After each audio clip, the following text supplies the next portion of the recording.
Euzu billahi mineşşeytanirracim. Bismillahirrahmanirrahim. Elhamdülillah ve salatu ve selamu ala Resulillah. Değerli arkadaşlar, Doktor Mahmud Futuhi'nin Dastanهای Mesnevi ve Nesr adlı eserinden Farsça dersimizin 22.sini yapmak üzere birlikteyiz. Bu kitabımızın özelliği ne? Mevlana Mesnevisinin şiir şeklindeki hikayelerinin düz yazıya çevrilmiş hali. Özelliği bu kitabımızın. Sayfa 27'deyiz. Hikaye 19. Daha doğrusu hikaye 20. Sayfa 27, hikaye 20. Merde lafzen. Efendim mütekebbir, mütekebbir, kibirli adam. Merde lafzen. Lafzen yani kibirli, kendi bir şey sanan, kibirli adam. Yine çok hikmetli bir şey anlatacak. Hani günümüzde bilhassa demek ki o zaman da varmış. Gerçi onu söylemiyor ama ondan bunu anlıyoruz. Sahte şeyhler var, sahte hocalar var. Görüntüsü güzel veya öyle bir görüntü veren adamlar var. Aslında ondan mahrumdurlar. Hani derler ya kendisi himmete muhtaç dede nerede kaldı ele güne himmet ede. Öyle adamlar var ki kendisi himmete muhtaç, kendisi manevi desteğe muhtaç, kendi kalbi harap, ruhu yalan çıyan yuvası ama mürşit görüntüsü veriyor. İnsanlara rehberlik etmeye çalışıyor. Herkes de maalesef ona o şekilde inanıyor. Daha sonra foyası ortaya çıkıyor ama epey bir insan da yoldan çıkıyor onun yüzünden. Allah muhafaza etsin. Merde lafzen yani mütekebbir adam. Devam ediyor hikayemiz. Yek merde lafzen bir kibirli adam پوست دنبئی چرب در خانه داشت و هر روز لب و سبیل خود را چرب می کرد و به مجلس ثروتمندان می رفت و چنین وانمود می کرد که غذای چرب خورده است. Uzunca bir cümle dedi ki یک مرد لافزن bir kibirli adam پوست دنبئی çerp yani bir yağlı kuyruk derisi. Yağlı kuyruk derisi. Yani mesela ki koçun veya kuzunun böyle kuyruğu yağlı ya. O yağlı kuyruk derisi derhane daşt. Evinde böyle bir derisi vardı. Yağlı kuyruk derisi. Ve her roz lebu sibile hudra çerp mikert. Her gün dudaklarını ve bıyıklarına yağ çalardı. O deriden böyle o deriyi dudağına sürer veya da bıyıklarına sürerdi.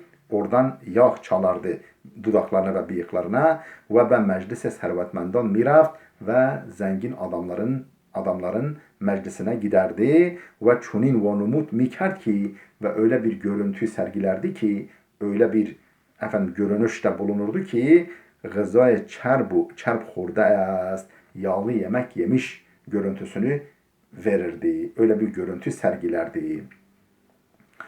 Dest be sibile hud mikeşid elini böyle bıyıklarına vurur ta به حاضران بفهماند ki این هم دلیل راستی گفتار من ta به حاضران بفهماند ta ki hazır olanlara, mecliste olanlara şunu anlatsın ki in hem delile rastiye guftare men bu benim sözümün doğruluğunun delilidir. Bakın bıyıklarıma bakın. Bak nasıl yağlı. Yağ bulaşmış. Yani dudaklarında ve bıyığında ya ben yağlı yemek yemişim. Yani içim tok, karım tok. Yağlı yemek yemişim falan. Ama şikemeş az gurusnegi nale mi kert ki ey drogu. Ama şikemeş fakat midesi az gurusnegi açlıktan nale mi kert. İnliyordu ki şöyle diyordu. Yani midesi açlıktan inliyor ve şöyle diyordu. Yani lisan-ı halle midesi ona şöyle diyordu. Ey drogu, ey yalancı, ey yalan söyleyen, Huda hile u mekre tura aşkar kunet. Allah senin mekrini, dolabını ve hileni açığa çıkarsın. این لاف و دروغ تو ما را آتش میزند. Senin bu kibrin, senin bu yalanın bizi ateşe atıyor, bizi yakıyor. Yani biz açlıktan öldük, sen Yani halbuki aç görünsen birisi sana bir yardımda bulunur. Bari biz aç kalmayız. Tekrar alayım. Hile u mekre ra aşkar kunet. Allah senin hileni, mekrini açığa çıkarsın. İn lafu duruğe tu, bu senin ondan sonra kibrin ve yalanın mara ateş mizene, bizi yakıyor. İlahi an sibile çerbe tu kunet kende şevad. İlahi an sibile çerbe tu kende şevad. Allah ilahi efendim ya Rabbi senin o yağlı bıyıkların sökülsün. Ya Rabbi senin o yağlı bıyıkların sökülsün.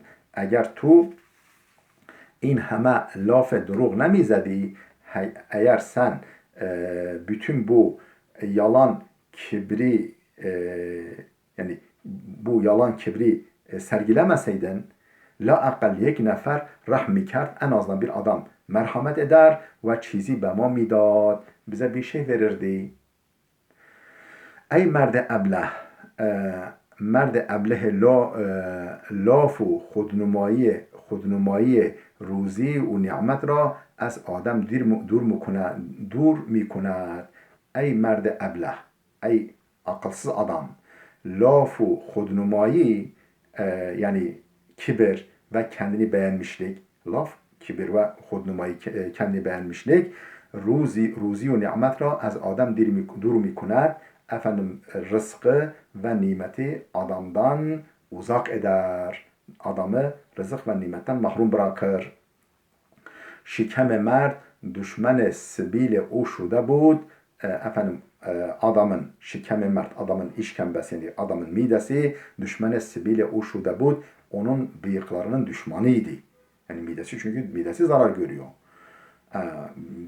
Bıyığına düşmandı ve yeksere dua میکرد که خدایا این دروغگو را رسوا کن ve yeksere sürekli devamlı dua میکرد, dua ediyordu ki Khudaya Allah'ım in dروغگو را رسوا کن, bu yalancıyı rezil et ta بخشندگان بر ما رحم کنند, ta ki ihsan sahipleri, iyilik sahipleri bize merhamet etsinler. Ve çizi